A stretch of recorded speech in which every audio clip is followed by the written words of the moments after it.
Well, a bit of a rookie mistake, if you will, for Democratic Tennessee State Representative G.A. Hardaway's campaign is now leaving House District 93's constituents without anyone to vote for.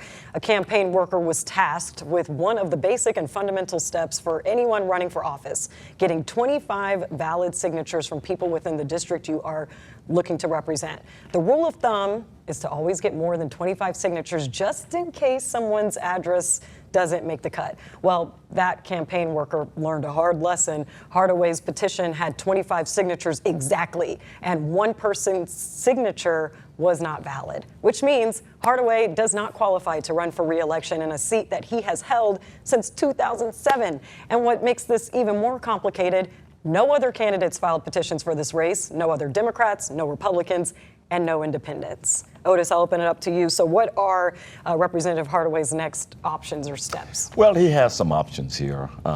First of all, I did some additional reporting on this late in the week, and a source told me that they did actually submit 47 signatures. 23 of them were not valid, 24 were, so he was the one vote. Thank you short. for that clarification. Yeah, right. Yeah, for sure. Yeah, but his options, he's saying, well, we're going to explore every legal appeal. I don't think there's an appeal of this. The rule is the rule. You have to have 25 valid signatures, and he does not have it. But the fact that no other candidate filed, Democrat or Republican, he's going to have to mount a write-in campaign.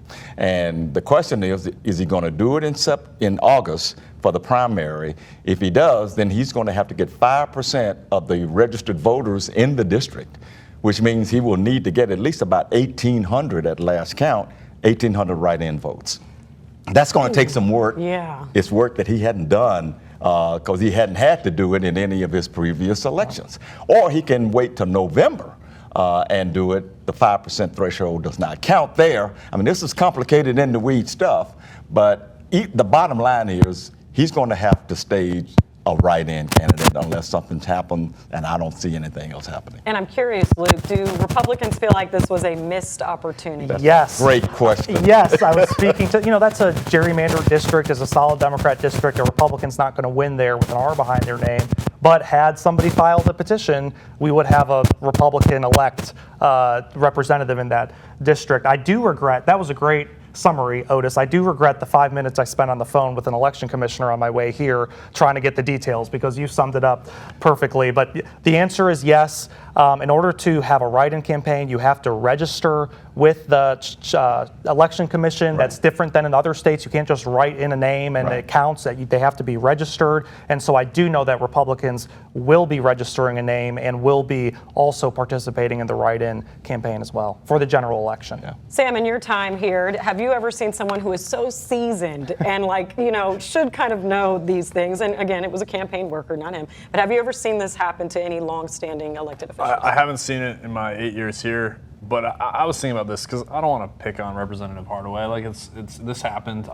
Everyone's talked about it. What I would say is, to Luke's point, there was no opponent in that race. Does J. Hardaway make this mistake if he has pressure from within his party, outside his party? We have a ton of uncontested seats where people just got elected in Shelby County, and that's because of gerrymandering in general. I'm not going to rue the people who gerrymander. It's just gerrymandering in general means lack of competition. I think we're seeing that here, and that's why we're talking about a mishap. Yeah. And to that point about G.A. Hardaway, I was told that he did get injured back in January.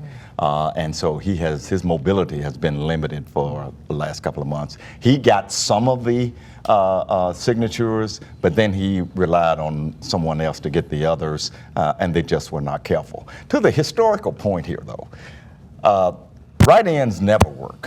You have to go back to 1914 with Boss Crump running a write-in candidate for Shelby County Sheriff to find one that was successful, and it was highly successful. And you weren't even alive. Was there right, I was just barely here back in 1914. I'm not trying to question election integrity. We do that too much, but are we sure about that race? Well, I mean, I wasn't here, but all of the research I've done says, yeah, we're sure. I mean, they had a guy named John Reichman, and Boss Crump set up a blackboard on street corners to get people to how to spell it correctly, because it was R-I-E-C-H-M-A-N. He relied heavily on African American voters for that. They were supportive of him, and the man won by more than 8,000 votes. Wow. So we don't have a boss Crump anymore, and that's not good for Hardaway. It's good for the rest of us. But he's going, to your point, he's going to have to work, and he's going to have to work hard to get over that threshold, especially in August. Well, luckily he only has 2 letters in his first name, so it's easy to remember. And a famous namesake. All right. Right. All right, That's right. thank you so much, guys. You guys were great. This was a great episode. I just want to take attention now. You're seeing this on Sunday. We are doing live coverage of President Donald Trump's visit on Monday, starting at 5 a.m. all the way to 6:30 p.m. So if you don't have the 24 Plus streaming app, please get it now so you can stay up to date on that.